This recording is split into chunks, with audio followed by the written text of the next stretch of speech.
बच्चों, मैं टोनी। अगर आपने अभी तक मेरे चैनल को सब्सक्राइब नहीं किया है तो नीचे दिए गए लाल बटन को दबाकर चैनल को सब्सक्राइब करें। एक जंगल में टोनी चिड़िया अपनी बेटी रानी चिड़िया के साथ रहती थी। उसके पति की मौत एक आकाशीय बिजली गिरने से हो गई थी।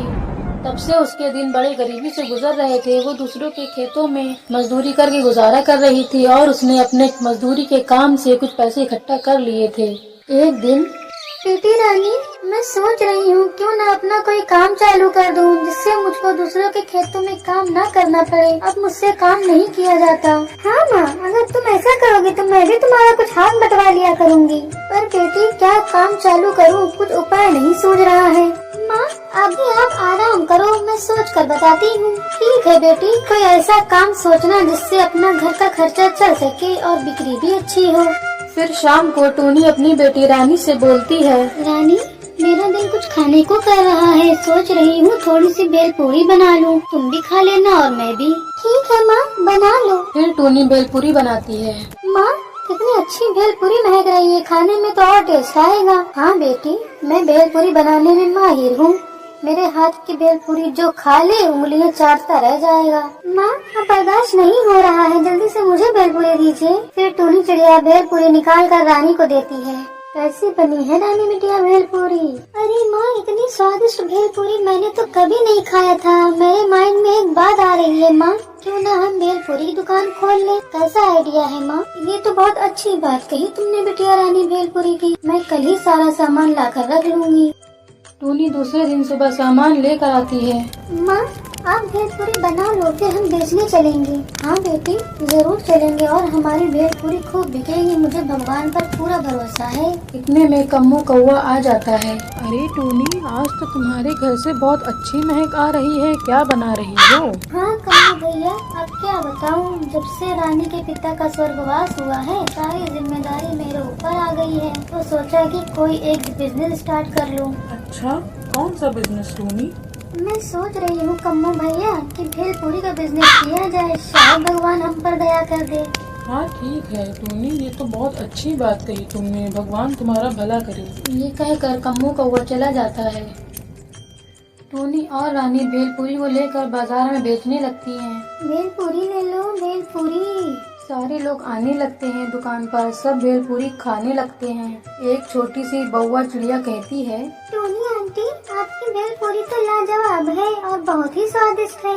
और फिर सारी भेलपूरी बिक जाती है। उसके बाद टोनी और रानी अपने घर चली जाती हैं।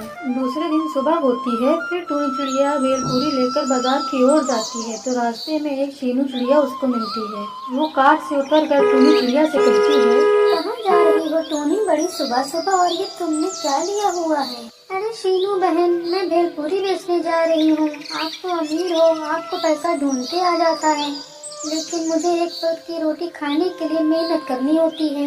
हाँ वो तो है, तुम लोग बहुत गरीब हो। अब मुझे देख लो, मैं कार से नीचे नहीं उतरती हूँ, लेकिन तुम्हारे पास साइकिल भी नहीं है। पर तुम गरीब लोग हर तरह से गुजारा कर सकते हो। कभी पैसे चाहिए हो तो आ जाना मेरी हवेली पर, ले जाना पैसे जितना मन चाहे।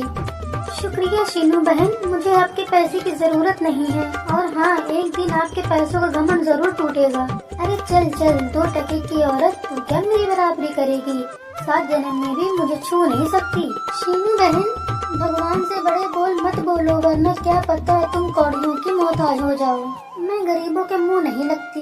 ये कहकर शीनू चली जाती है। टोनी को शीनू की बातें बहुत दुख देती हैं। फिर टोनी ठान लेती है कि मैं भी बहुत अमीर बनूंगी। टोनी दिन रात भेलपूरी बेचती है और उसकी भेलपूरी खूब फेमस हो जाती है। दूर दूर से लोग आते थे खाने। थोड़े ही दिन में टोनी एक बड़ी सी होटल खोल देती है और एक दिन टोनी के होटल में एक बेजुबान तोता आता है। अरे कोई मुझे भी खाने को दे दो, मुझे बहुत भूख लगी है। क्या है, कौन है ये आदमी? ये अंदर कैसे आया? भगा इसको यहाँ से। अरे बिटिया, मैं बहुत भूखा हूँ, मुझे खाने को दे दो, भगवान तुम्हारा भला करेगा। नहीं मिलेगा खाना वाना, चलो निकलो यहाँ से। रानी, तमीज से बात करो, वो बुजुर्ग इंसान है, तुमको मैंने यही सिखाया है। वो भूखे हैं, पहले उनको खाना दो। और क्या तुम अपना वक्त भूल गई हो?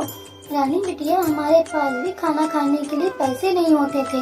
आज के बाद ऐसा कभी मत करना, किसी गरीब का मजाक मत उड़ाना।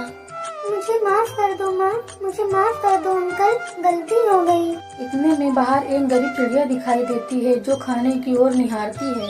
अरे शीनू बहन, तुम यहाँ, और ये क्या हाल बना रखा है? टूनी बहन, मैं बहुत भूखी हूँ, पहले मुझे भेलपूरी खिलाओ अपने हाथों की। क्या हुआ शीनू बहन, ऐसा हाल क्यों बना रखा है आपने?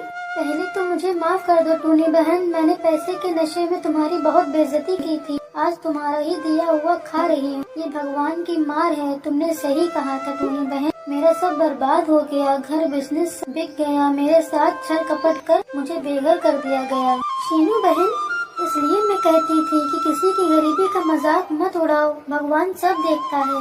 चलो, जो हुआ सो हुआ, मैंने माफ कर दिया आपको, और आप यहीं रहिए हमारे साथ। फिर सब हंसी खुशी भेलपूरी की दुकान चलाती हैं और एक घर में रहते हैं।